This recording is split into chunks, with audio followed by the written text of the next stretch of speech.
அதனாலதான் குருமுகமா எல்லாத்தையும் தெரிந்து கொள்ளுங்கள் அப்படின்னு சொல்றாங்க. இப்ப நாம முயற்சி செய்கின்றோம், தியானிக்கின்றோம், இறைவனை போற்றி புகழ்கின்றோம், சில அனுபவங்கள் ஏற்படும். அந்த அனுபவங்கள் ஏன் ஏற்பட்டது என்பது நமக்கு தெரியாது.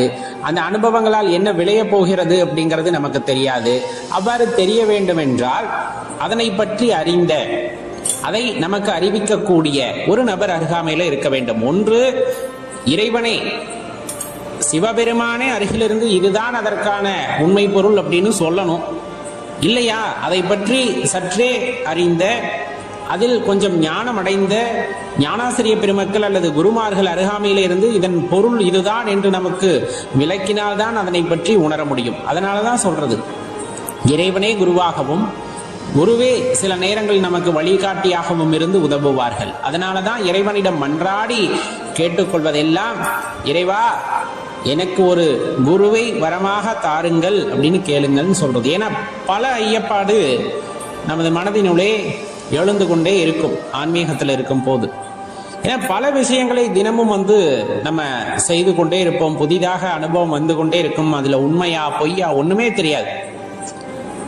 சித்தாந்த வகுப்புகளை கேட்கும் பொழுது அல்லது சித்தாந்தத்தை படிக்கும் பொழுது ஒரு தெளிவு உண்டாவது போல் தோன்றும். அதாவது சூரியனை மேகம் மறைத்திருந்து மெதுவாக விலகுவது போல் தோன்றும். ஆனா அடுத்து இயல்பா அந்த வகுப்பை முடிச்சுட்டு வெளியே வந்தோமே இயல்பான வாழ்க்கைக்கு வரும்போது மேகம் மீண்டும் மூடிக்கொண்டது போலவே இருக்கும். நமது அறிவின் வெளிச்சம் அவ்வளவுதான்.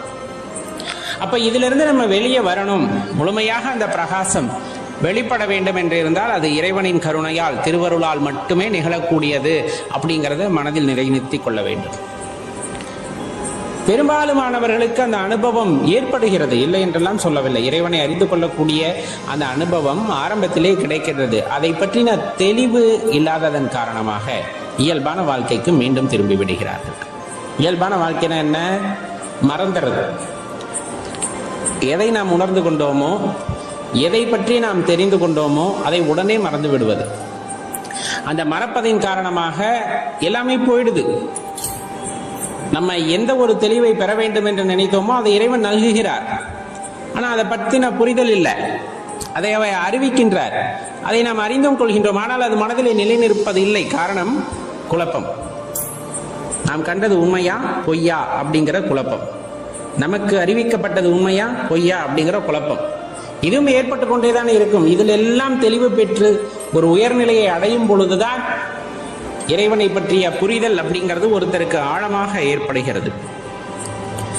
அந்த ஆழமான தேடுதலின் காரணமாகவே நம்மால் அந்த அறிந்த சில விஷயங்களை, இறைவன் நமக்கு அறிவித்த சில விஷயங்களை நிலையாக மனதிலே நிலைநிறுத்தி கொள்ள முடிகிறது. இது அனைவருக்கும் சாத்தியமான சாத்தியம்தான். ஆனா அதுக்கு திருவருள் கருணை அப்படிங்கிறது, திருவருள் அப்படிங்கிறது நமக்கு அவசியம் தேவைப்படுகிறது. இறைவனே கதி, அவ்வளவுதான். அவரு பார்த்து இவனுக்கு தெரிவிக்கணும் அப்படின்னு நினைச்சா தெளிவிச்சிருவார். அவரு பார்த்து இவனுக்கு அறிவிக்கணும் அப்படின்னு நினைச்சா அறிவிச்சிருவார்.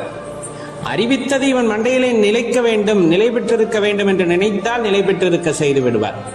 அதற்கு தகுதியான பாத்திரமாக நாம் மாற வேண்டும் அப்படிங்கிறது தான் ஒரே ஒரு நோக்கமாக இருக்க வேண்டும்.